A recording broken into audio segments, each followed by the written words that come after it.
in this next video, it's me, Eric, back again.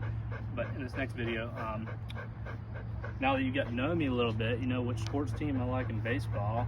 Maybe you'll eventually learn my football teams, and a little bit about Nancy, what she can and can't do, and how to do different tasks. We've worked on the stay in place and focus. Now how do you recall your dog after all that stay in place is trained? This is where you start varying it up and you maintain consistency and repetition. So we're going to show you how that's done. Nancy, sit. Good girl. Good. Remember the markers. Good, yes, no, okay. So, and voice inflection is important in dog training. So you notice when I say good, I don't just say good, good. She's probably, what are you saying, you know? I'm like, good, good, good. And then when I tell her why, yes, I say, yes, girls, and out. Good, sit, stay. That's important because dogs don't understand English. They understand the tone that you're telling them the different commands in, and that's how they pick it up. They like, they go off generalization. So if you said a different word that sounded similar to that command, they're still going to follow it as long as you're using the voice inflection. So that's important to remember too when you're training dogs.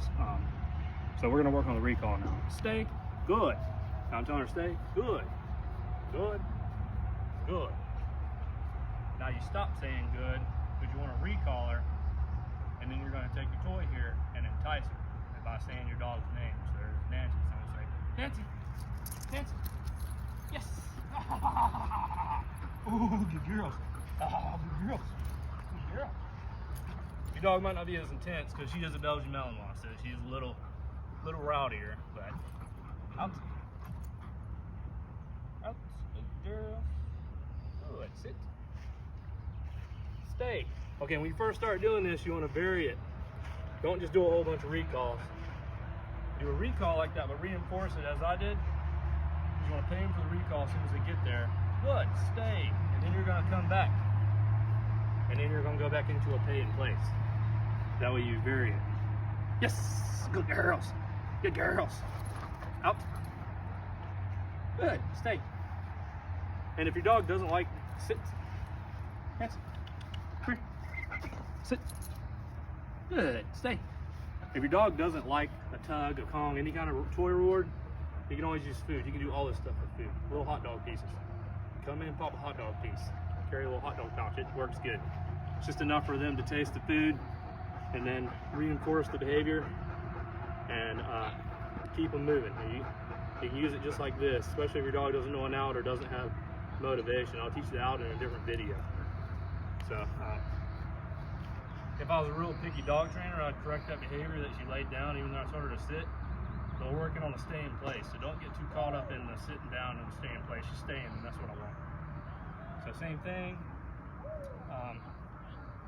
just to show off a little bit, since Nancy knows a little bit more, I'm going to recall her, but then I'm going to call her out, which is called a like stand-up, just for the sake of the entertainment of the video.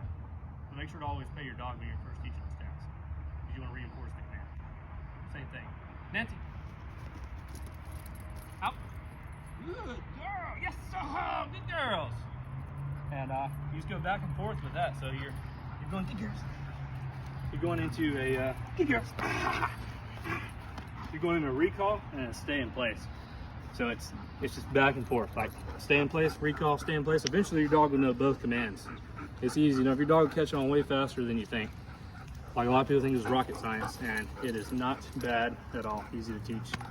And that pretty much sums it up on that video. Subscribe below, comment. I always say DM in the other videos. I'm used to like Facebook. Comment below, and if need be, I can talk further about any of these training techniques and help you to assist you. And that sums it up. Thanks.